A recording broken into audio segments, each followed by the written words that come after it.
அன்பு சொந்தங்கள் அனைவருக்கும் அஸ்ஸலாமு அலைக்கும் ரஹ்மத்துல்லாஹி வபரகாத்துஹு. அல்ஹம்துலில்லாஹ். எல்லோரும் எப்படி இருக்கீங்க?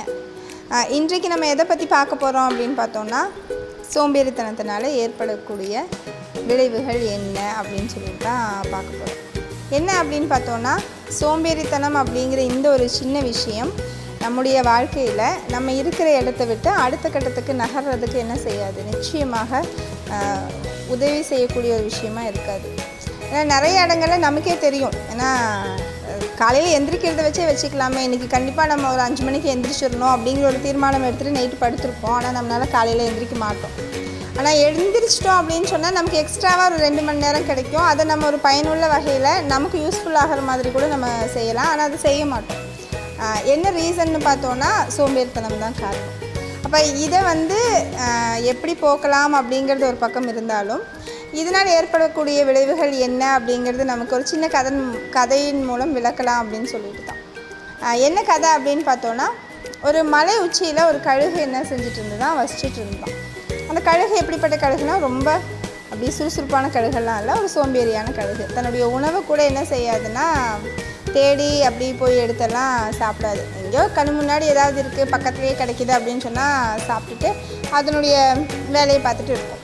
அப்போ இப்படியே பண்ணிகிட்டு இருந்த அந்த கழுகுக்கு ஒரு நாள் என்னாச்சுன்னா, போர் அடிச்சுது. என்னால் நீ போயெல்லாம் தேடியெல்லாம் சாப்பிட முடியாது, இறைவன் எதை கேட்டாலும் கொடுக்கக்கூடியவன் தானே. அப்போ அவன் என்ன பண்ணிட்டோம், எனக்கு வேண்டிய சாப்பாடை அவன்கிட்ட கேட்குறேன், அவன் எனக்கு கொடுக்கட்டும் அப்படிங்கிற ஒரு தீர்மானத்தை எடுத்துகிட்டு உட்கார்ந்த இடத்துல என்ன செய்யுதுன்னா, பிரார்த்தனை செய்ய ஆரம்பிக்குது, தியானம் பண்ண ஆரம்பிக்குது. எனக்கு சாப்பாடு வேணும், இறைவன் எனக்கு சாப்பாடு கொடுக்கணும்னு சொல்லி தியானம் பண்ண தொடங்கிடுச்சு. தியானம் பண்ணிகிட்டே இருக்குது.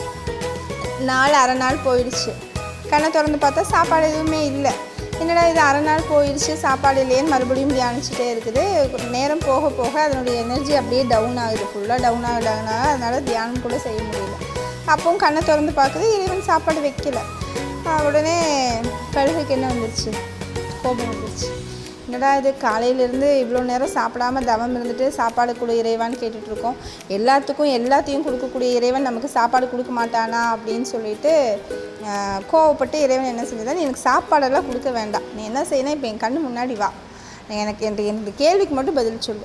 நான் இவ்வளோ நேரம் தியானம் செஞ்சும் ஏன் எனக்கு சாப்பாடு கொடுக்கல? நான் உன் மேலே நம்பிக்கை வச்சு தானே நான் சாப்பிடாமையே நீ கொடுப்பேங்கிற நம்பிக்கையில் தானே உட்காந்துருக்கேன். அப்போ உன்னுடைய அடியான நீ இந்த அளவுக்கு காக்க வைக்கிறது நியாயமா, இப்படி நீ கொடுக்காமல் இருக்கிறது நியாயமானு சொல்லிட்டு இறைவன்கிட்ட என்ன செய்ய ஆரம்பிச்சது, கேள்வி கேட்க ஆரம்பிச்சது. இறைவன் வந்தார்.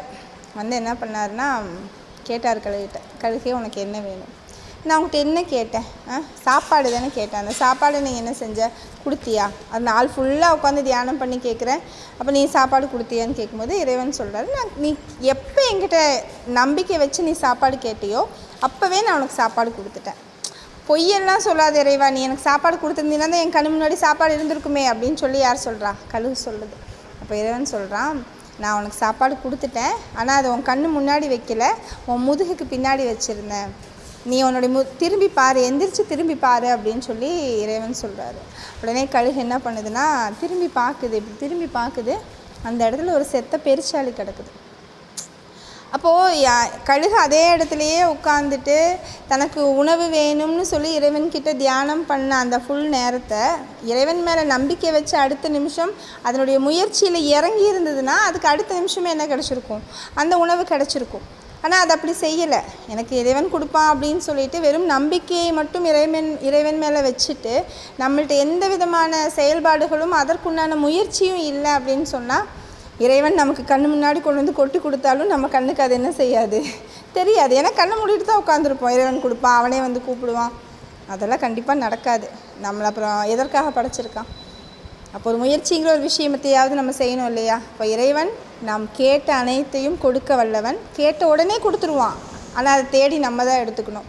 ஸோ அந்த சோம்பேறித்தனத்தை விடுத்து இறைவன் மேல் இன்னும் அதிகமான நம்பிக்கையோடு நம்முடைய முயற்சியும் நாம் என்ன செய்வோம், தொடரக்கூடியவர்களாக இருப்போம். ஒரு நாள் நிச்சயமாக நம்முடைய முயற்சி திருவினையாகும்.